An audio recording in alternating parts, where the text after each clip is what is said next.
یہ ایک چھوٹے سے گاؤں کی کہانی ہے جہاں زندگی سادگی سے بسر ہوتی تھی مگر آزمائشیں بھی کم نہ تھیں۔ کرم دین ایک محنتی مزدور تھا جو اپنی بیٹیوں کے لیے سارا دن اپنے کندھوں پر بوجھ لیے پھرتا تھا۔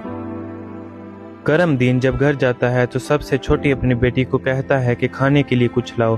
جب وہ کچن میں جاتی ہے تو اس کو ابلتے ہوئے پانی کے علاوہ کچھ بھی نظر نہیں آتا۔ وہ پریشان ہو جاتی ہے۔ جب کرم دین کی بیٹیاں اپنے والد کے ساتھ بیٹھی تھیں وہ اپنے والد کو دیکھ رہی تھیں۔ ان کی آنکھوں میں بہت سارے سوال تھے مگر وہ جانتی تھیں کہ بابا سب کچھ سنبھال لیں گے۔ ننھی فضا، بابا کیا آج کی طرح کل بھی کچھ کھانے کو نہ ملے گا؟ یہ بول کر ننھی فضا چھت پر آ کر آسمان کی طرف دیکھتی ہے۔ بوڑھا باپ میوسی سے فضا کو دیکھتا ہے۔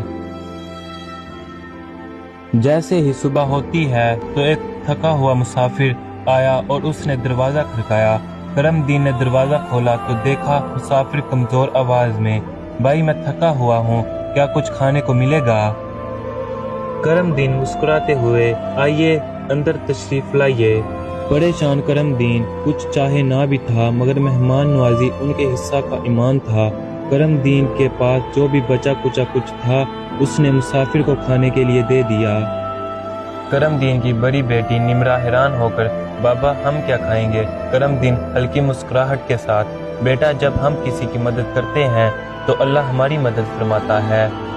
کرم دین کی تینوں بیٹیاں نمرا، فضا اور زینب نے ایک دوسرے کو دیکھا اور خاموشی سے سر ہلا دیا۔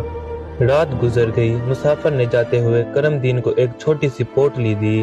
مسافر نرمی آواز سے، اللہ آپ کو جزا دے، یہ آپ کے لیے ہے۔ کرم دین حیرت سے، یہ کیا ہے؟ اس نے پوٹلی کھولی اور اندر سونے کے چند سکے چمک رہے تھے۔ بیٹیوں نے حیرت سے آنکھیں پھیلا دیں۔ زینب خوش ہو کر، بابا اللہ نے ہمیں دیا۔ کرم دین آنکھوں میں آنسو لیے، بیٹا یہی تو اللہ کی رحمت ہے۔ کرم دین نے اتنی دولت دے کر اپنی بیٹیوں کو کہا کہ اللہ نے ہماری مدد کی، ہم دوسرے ضرورت مندوں کی بھی مدد کریں گے۔